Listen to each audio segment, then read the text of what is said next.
Hey everybody, welcome to Leadership Unveiled. This is the podcast. I'm your host, Kayla Fahey-Ahrndt. If you are listening on the podcast, you're like, oh yeah, like this is a normal episode. Hello, Kayla. If you are on my YouTube channel, you're like, oh, she's recording a podcast episode, but it is recorded and also on her YouTube channel. So surprise, surprise, no matter where you're listening, this is both filmed and audio.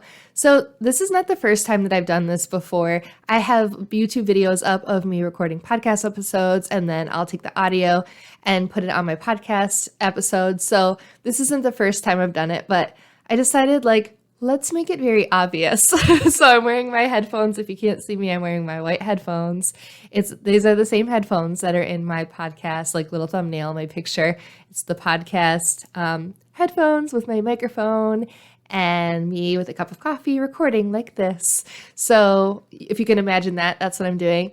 But yeah, for those of you watching on YouTube, I thought, let's just make this a little bit more obvious.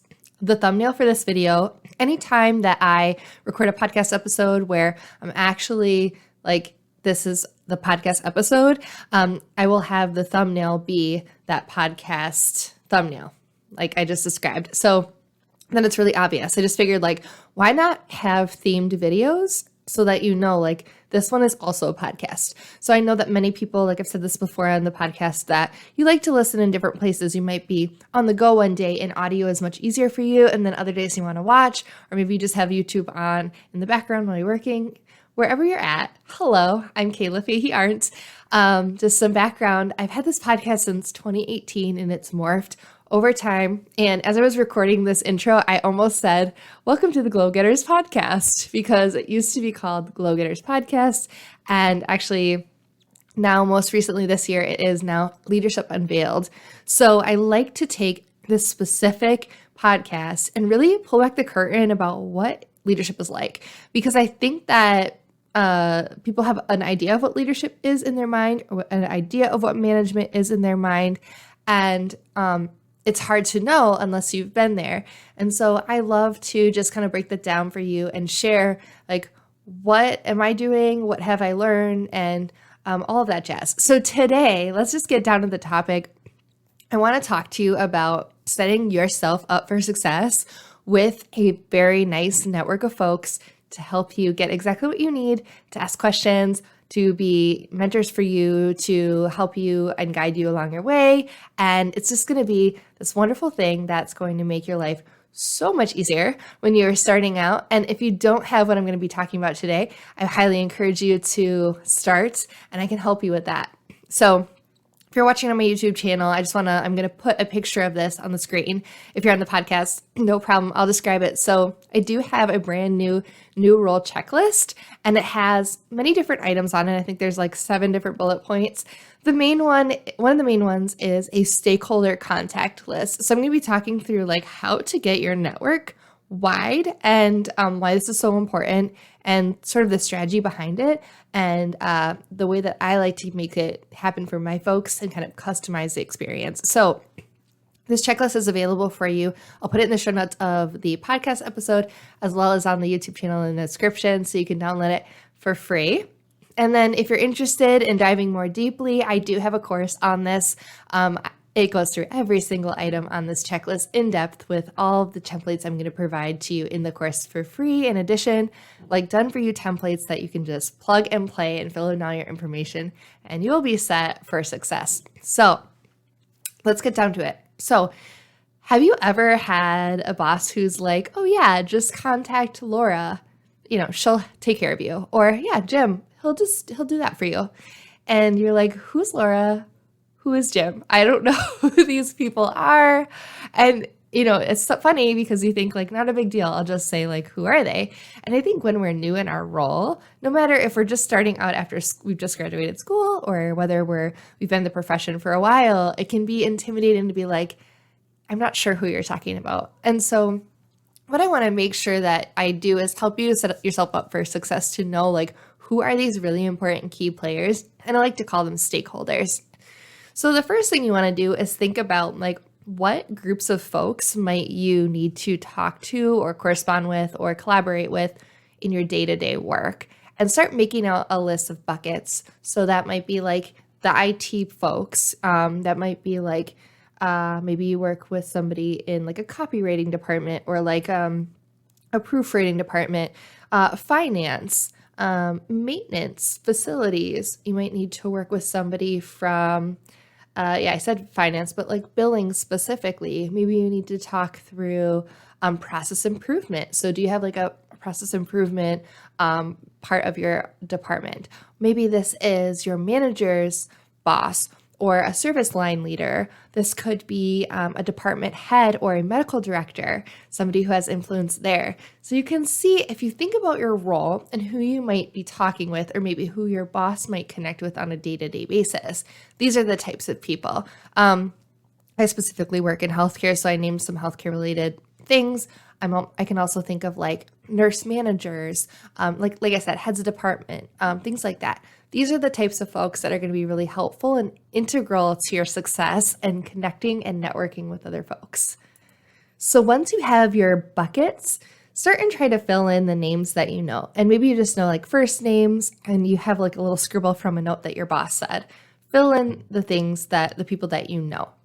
And then you can kind of see where you're at. Now, if you've been in your role for a while, you're like, I know all of these contacts. Great. I want you to think about, does your department have a stakeholder list like this? And if the answer is no, then you can say, yeah, okay, great. I'm going to create it for my folks, for my friends, or my colleagues, my department, and then I'm going to share it. And we'll save it somewhere where we can update it regularly. And that way it's done. So consider it a favor that you're doing for yourself and for others in the department. So once you fill it in, then what you can do is go to your leader and say, hey, so I'm gathering a list of folks who I interact with very regularly. I might need to consult for decisions or inform and keep in the loop. And these are some of the people that I thought of in the different buckets of groups that I've thought of. Can you help me fill this in? And then you can give that list to them and they can start to fill it in. They might say, oh, I have something like this, and they can kind of plug and play for you. And what I want you to make sure is that you kind of get the information like the name, maybe the email, phone number. Sometimes it's helpful to know like what site they work in, like if they're in a different building. Sometimes the person will know like, oh yeah, Jim really likes instant message, but he never answers his phone. So I'm just thinking from experience, they're probably like, Kayla never checks her voicemail, so send her an email or a chat. Like that's going to be the best way to get a hold of her, right? So there's going to be things that your leader knows, that the people that have worked with you in the org or with the org for longer than you that know just out of experience, and they can help you out. For example, there's definitely people in the org that I work with who it's like I can never get a hold of them unless I pick up the phone and call. Or maybe there's people that I have to just put a calendar invite on their Outlook calendar and they'll accept that and totally take the meeting with me, but they won't answer any of my emails. So there's definitely nuances that are going to help you kind of know things and get like that slight edge ahead of everyone else to help you be successful. So give that to your boss, have them fill that in, ask for like any special nuances like that, like preferred contact, and then have them give that back to you. Then what you can do is suggest, all right, like I said before, let's save this somewhere that's accessible by all people, many people, and that we can edit and update frequently. So one of the mistakes I made is when I started my career, I did start this kind of stakeholder list for myself, and then I would share it with my direct reports or folks, and then I noticed I would go in those folders later and they never updated it. So I guess maybe either I didn't set clear expectations, or perhaps it was like, yeah, I mean, I know these people now, I don't need to update it. But I think the owner could probably be the leader, right? The person overseeing this department. So I think it's nice now that we have more and better technology than we had when I first started, that you can put this in a shared place, whether it's like a SharePoint site or a Google Doc, something that can be editable by multiple people and that you can remember to update. So for me, one of my triggers is any time that I hire somebody new on my team, I go and look at that and I want to update it. Another trigger could be just like annually, like if I'm doing my end of year, like sort of packaging all of my documents for document control and maybe like getting my reviews ready for my team, that might be a good time to be like, oh yeah, let's check the stakeholder contact list.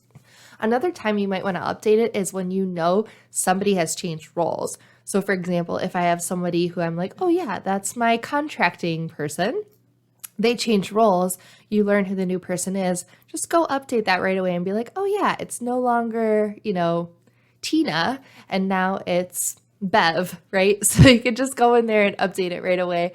That way it's always updated.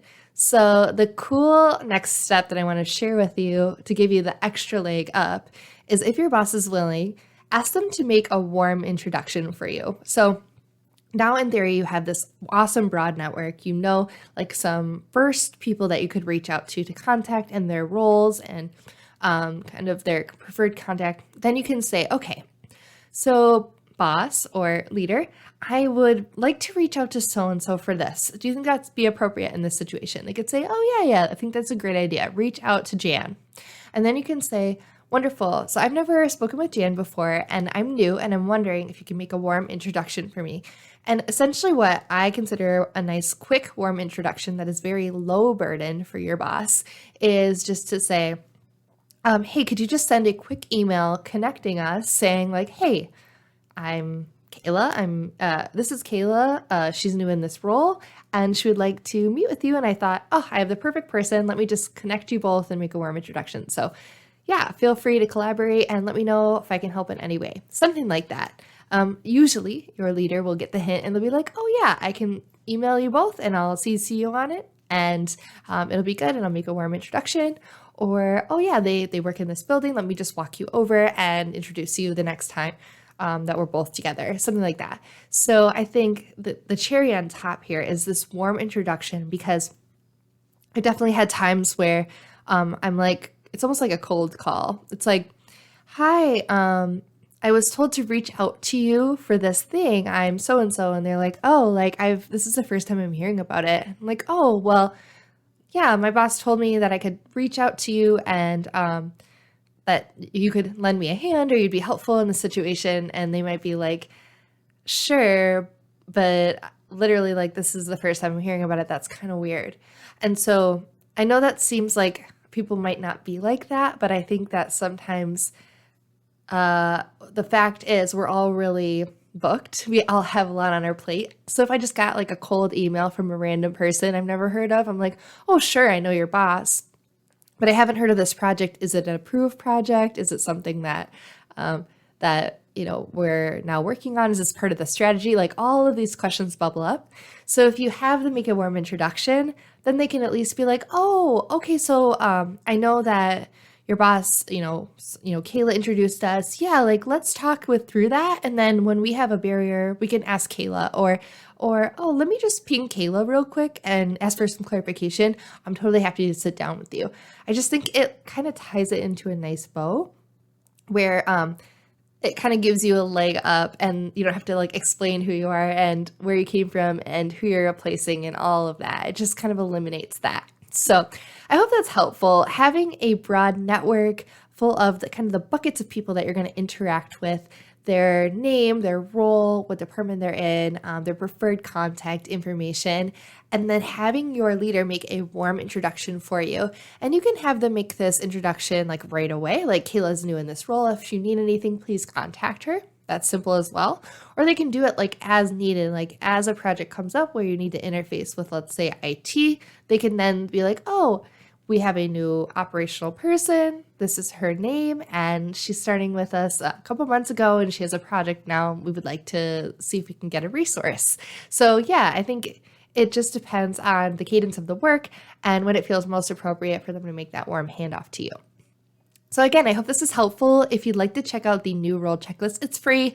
Download it below in the description, or if you are on the podcast, in the show notes. I hope that you guys liked this new format. Sometimes I get all dressed up. I'm wearing my suit when I'm on YouTube, and then when I'm recording, it's like there's no camera, so I'm just in like my Adidas shirt and my sweatshirt. And today I just thought like leaders look and come in variety of shapes and sizes and feels and all of that. And like, I can still be a leader and show up in an Adidas shirt. So I feel like that's cool. We are all like whole humans, and we have multi dimensions of us. So I've really enjoyed this like more intimate type of podcast where I'm on the camera, but then also just in your ear. And I just want to thank you so much for letting me allowing me to do this. And I know this is really a personal thing to like actually have somebody's voice in their ear. And I just feel really grateful that you've allowed me to do this. So if you like this podcast or this YouTube channel, don't forget to subscribe so you don't miss an episode from me. If you are on the podcast, please leave me a nice rating or review wherever you listen. Give me 5 stars if you can. And also it's really helpful when you write a description or like a comment so then I know like what you have enjoyed and that other people can organically see this podcast. When you do that, it helps the platform share the podcast more so we can organically grow. And if you're on the YouTube channel watching, liking the video, giving it a thumbs up, and then subscribing and hitting that bell notification so you never miss a video from me. It really, really helps me also grow my channel. And I'm so happy. I'm almost at 600 subscribers at the time I'm recording this, and I just can't believe it. So it's been 2 years on the YouTube channel and on the podcast since 2018 to 19, 20, 21, 22, 4 years. Insane.